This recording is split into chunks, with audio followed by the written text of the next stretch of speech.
अमेरिकी राष्ट्रपति Donald Trump ने हाल ही में भारत पर 50% टैरिफ लगाने की घोषणा की है, जिसने भारत अमेरिका व्यापारिक संबंधों में एक नया तनाव पैदा कर दिया है। ये टैरिफ 2 चरणों में लागू किया गया है। पहले 25% टैरिफ 7 अगस्त 2025 से प्रभावी हुआ और दूसरा 25% टैरिफ 27 अगस्त 2025 से लागू होगा। अमेरिकी प्रशासन ने इस कदम का कारण भारत द्वारा रूसी तेल की खरीद को बताया है, जिसे वह रूस यूक्रेन युद्ध में रूस की आर्थिक सहायता के रूप में देखता है। ये लेख इस टैरिफ के कारणों, भारत पर इसके प्रभाव और संभावित जवाबी रणनीतियों पर चर्चा करता है। टैरिफ के पीछे का कारण। ट्रंप प्रशासन का दावा है कि भारत द्वारा रूसी तेल की खरीद रूस को यूक्रेन युद्ध में आर्थिक सहायता प्रदान कर रही है। अमेरिका ने इसे राष्ट्रीय सुरक्षा के लिए खतरा करार देते हुए भारत पर अतिरिक्त टैरिफ लगाने का फैसला किया। व्हाइट हाउस के व्यापार सलाहकार पीटर नवारो ने भारत को महाराजा ऑफ टैरिफ्स कहकर आरोप लगाया कि भारत रूसी तेल से मुनाफाखोरी कर रहा है। हालांकि भारत ने इस दावे को खारिज करते हुए कहा कि उसकी तेल खरीद बाजार आधारित है और देश की ऊर्जा सुरक्षा के लिए आवश्यक है। विदेश मंत्री एस जयशंकर ने इस पर तंज कसते हुए कहा कि अमेरिका ने पहले भारत को वैश्विक ऊर्जा बाजार को स्थिर करने के लिए रूसी तेल खरीदने के लिए प्रोत्साहित किया था। इसके अलावा ट्रंप का ये कदम भारत के साथ व्यापार घाटे को कम करने और अमेरिका के लिए अनुकूल व्यापार समझौते पर दबाव बनाने की रणनीति का हिस्सा माना जा रहा है। ट्रंप ने भारत को प्रोटेक्शनिस्ट देश करार दिया है, जो अमेरिकी उत्पादों पर उच्च टैरिफ और गैर टैरिफ बाधाएं लगाता है। इसके साथ ही भारत द्वारा हाल ही में पाकिस्तान के साथ शांति समझौते में ट्रंप की भूमिका को नकारने और ब्रिक्स जैसे संगठनों में भारत की सक्रियता ने भी अमेरिका की नाराजगी बढ़ाई है।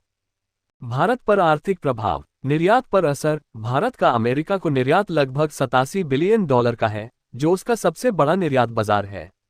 50% टैरिफ से भारत के लगभग 55% निर्यात प्रभावित होंगे, विशेष रूप से टेक्सटाइल, रत्न और आभूषण, चमड़ा, समुद्री उत्पाद और रसायन जैसे श्रम प्रधान क्षेत्र।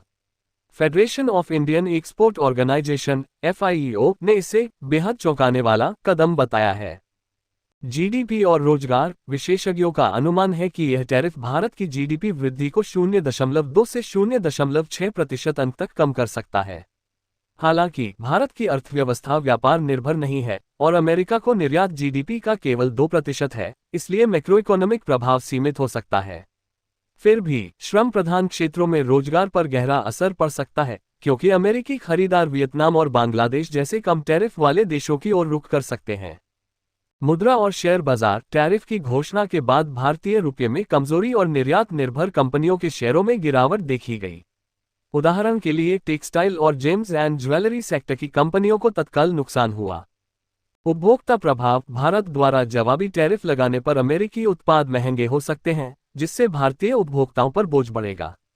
हालांकि रिजर्व बैंक के गवर्नर संजय मल्होत्रा ने कहा कि भारत की उपभोक्ता मूल्य मुद्रास्फीति (CPI) में खाद्य पदार्थों का बड़ा हिस्सा है, जो वैश्विक टैरिफ से कम प्रभावित होता है। छूट प्राप्त क्षेत्र। कुछ क्षेत्रों को इस टैरिफ से छूट दी गई है, जैसे फार्मास्यूटिकल्स, इलेक्ट्रॉनिक्स और महत्वपूर्ण खनिज। भारत अमेरिका को जेनेरिक दवाओं का सबसे बड़ा आपूर्तिकर्ता है और इस क्षेत्र को टैरिफ से बचाने से भारत की स्थिति मजबूत रहती है। इसी तरह स्मार्टफोन और सेमीकंडक्टर जैसे क्षेत्रों को भी राहत मिली है। भारत की प्रतिक्रिया और रणनीति। कूटनीतिक प्रयास। भारत ने टैरिफ को अनुचित करार देते हुए कहा है कि वह अपने राष्ट्रीय हितों की रक्षा के लिए सभी आवश्यक कदम उठाएगा।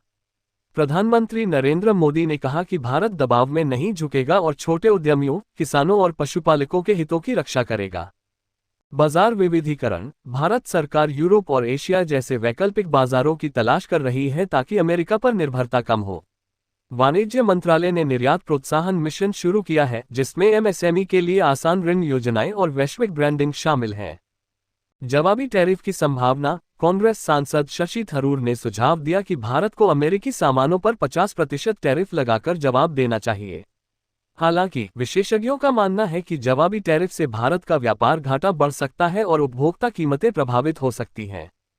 आत्मनिर्भर भारत। उद्योग जगत के नेता जैसे आनंद महिंद्रा और दीपेंद्र गोयल ने इसे 1991 के संकट जैसा अवसर बताया है, जो भारत को आत्मनिर्भर बनाने और संरचनात्मक सुधारों को बढ़ावा दे सकता है। भविष्य की राह। S&P ग्लोबल रेटिंग्स के निदेशक यीफेन फुआ ने कहा कि भारत की अर्थव्यवस्था पर इस टैरिफ का प्रभाव सीमित होगा, क्योंकि भारत व्यापार निर्भर अर्थव्यवस्था नहीं है। भारत की मजबूत घरेलू मांग और सेवा क्षेत्र इस झटके को सहने में मदद करेगा। हालांकि ये टैरिफ भारत अमेरिका संबंधों में एक महत्वपूर्ण मोड़ है। भारत को अपनी रणनीतिक स्वायत्ता बनाए रखते हुए कूटनीतिक और आर्थिक रणनीतियों को संतुलित करना होगा। रूस के साथ व्यापार और ब्रिक्स जैसे मंचों में भारत की भूमिका को बनाए रखते हुए उसे वैश्विक आपूर्ति श्रृंखला में अपनी स्थिति को मजबूत करने की आवश्यकता है। निष्कर्ष: ट्रंप का 50% टैरिफ भारत के लिए एक चुनौती है, लेकिन यह एक अवसर भी हो सकता है। भारत को अपनी आर्थिक नीतियों को मजबूत करने, नए बाजारों की तलाश करने और घरेलू मांग को बढ़ावा देने की दिशा में काम करना होगा। ये समय भारत के लिए अपनी आर्थिक और सामरिक ताकत को वैश्विक मंच पर साबित करने का है।